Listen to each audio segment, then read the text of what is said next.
Well, my friends, welcome back to Monsters of Folklore. Today, we're going to be talking about the Basilisk. Now, I heard about the Basilisk, I guess it would have to be when I was younger, from when I read the Harry Potter and the Chamber of Secrets. You know, the main creature in that book was the Basilisk. And I've always assumed it was a giant snake, but that is kind of true. But over time, the Basilisk has changed form somewhat. The basilisk is believed to be the most poisonous creature ever lived. There are tales where the basilisk was killed by a spear from horseback, but the poison flowed upward and killed both the man and the ride. Its presence is so tainting that not only herbs die of its terrible breath, but stones shatter as well.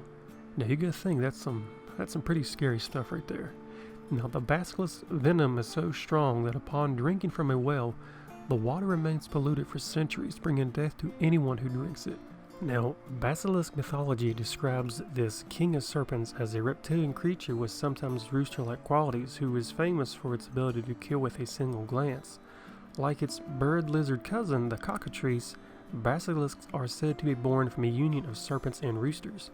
Now, the basilisk can only be male, for it must have the most proper of the venom and destructive qualities.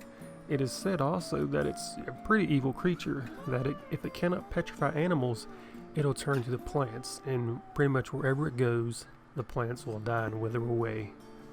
Now, the basilisk appeared in various forms throughout history. It started off as a small crowned snake, being able to kill with its lethal poison and evil gaze. The poison was so lethal it left a wide trail of venom in its wake. Now I think that's where Harry Potter and the Chamber of Secrets, I think that's where they got their, I think that's where J.K. Rowling, I guess, got the idea. And now, despite its cruel nature, it still resembles power and sometimes that hell in Christian mythology. Thus, it became the guardian creature and the traditional symbol of the Swiss city Basel. Now, its appearance. Now, medieval travelers described it as a large fire-breathing creature with a terrifying roar. It soon became described as a rooster with a serpent's tail and occasionally a dragon's wings.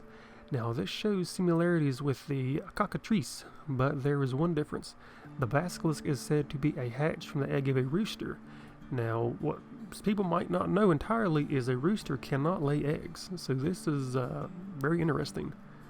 And it's incubated by a frog or a toad, whichever one you prefer. Now, while the birthing process of a cockatrice is vice versa, a toad's eggs hatch by a rooster.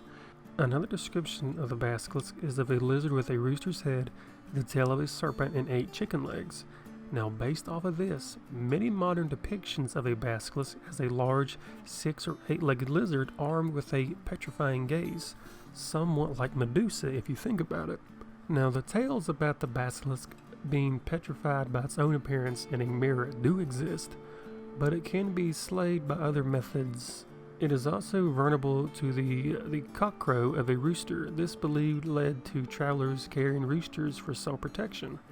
It can also be stopped by the odor of a weasel. The villagers threw it in the pit recognized by the dying vegetation nearby of the basilisk and hoped to get rid of the beast.